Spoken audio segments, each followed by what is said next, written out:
Quadratic equation, permutation and combination, है ना, complex number वगैरह हमें जानने पड़ेंगे। लेकिन ज़रूरी नहीं कि सब बहुत जानना है हमको, थोड़ा थोड़ा। ट्रिग्नोमेट्रिक फंक्शन आप 9-10 में पढ़ लेते हैं, अलजेब्रा आप 6-7 से पढ़ने लगते हैं, डिफ्रेंसिएशन आपको 11th में पढ़ाया जाएगा, लॉग आप 9-10 में थोड़ा बहुत जान लेते हो, इंटीग्रेशन आपको 11th-12th में पढ़ाया जाएगा। डिफ्रेंशियल इक्वेशन जो होते हैं, डिफरेंशियल इक्वेशन हमको 11th-12th में थोड़ा सा पढ़ना रहता है बस। पॉलिनोमियल फंक्शन अलजेब्रा का ही पार्ट है। क्वाड्रेटिक इक्वेशन आप अच्छे से जानते हैं। परम्यूटेशन, कॉम्बिनेशन, ये सब हम कॉम्प्लेक्स नंबर वगैरह 11th में पढ़ लेते हैं। तो ये सब मैथ्स में हमें पढ़ना ही है। इसके अलावा फन फैक्ट, हमें फिजिक्स में भी डिफ्रेंशिएशन, लॉग, इंटीग्रेशन सिखाया जाता है। ये दोनों तीनों चीज़ तो सिखाया ही जाता है फिजिक्स में हमें। इसके अलावा बच्चा क्या, क्वाड्रेटिक इक्वेशन के हम तो राजा है भाई। क्वाड्रेटिक इक्वेशन किसको नहीं आता, 9-10 में मैथ्स में भर भर के हैं। ये सब थोड़ा बहुत ज़्यादा ज़रूरत बस हमें इसकी पड़ती है, क्वाड्रेटिक इक्वेशन, इंटीग्रेशन और डिफ्रेंशिएशन बस। ट्रिग्नोमेट्रिक फंक्शन थोड़ा बहुत फार्मूला में पता है। इसके अलावा जो दूसरी ज़रूरी चीज़ है वो है आपका फिजिकल क्वांटिटी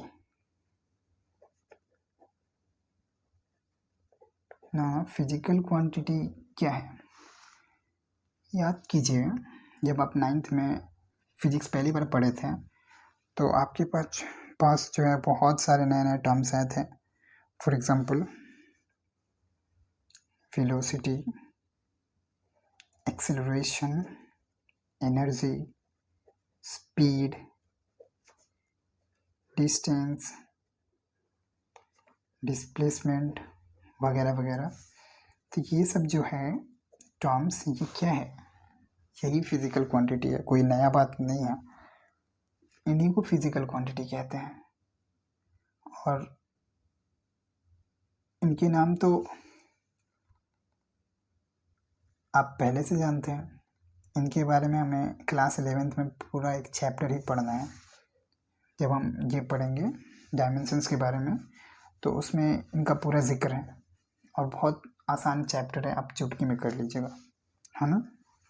तो मैथमेटिक्स और फिजिकल क्वांटिटी फिजिक्स को पढ़ने के लिए बहुत ज़रूरी है, और हमें दोनों ही आते हैं लगभग।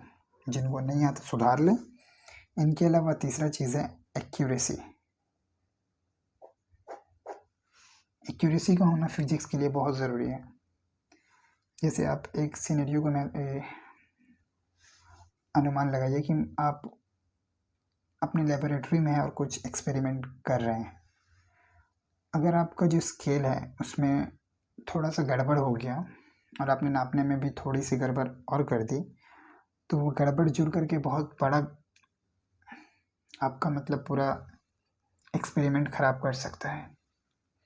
तो वो गड़बड़ी ना हो, इसीलिए हम एक्यूरेसी का ध्यान रखेंगे, नहीं तो हमारे पूरा लॉज और प्रिंसिपल बेकार हो सकते हैं।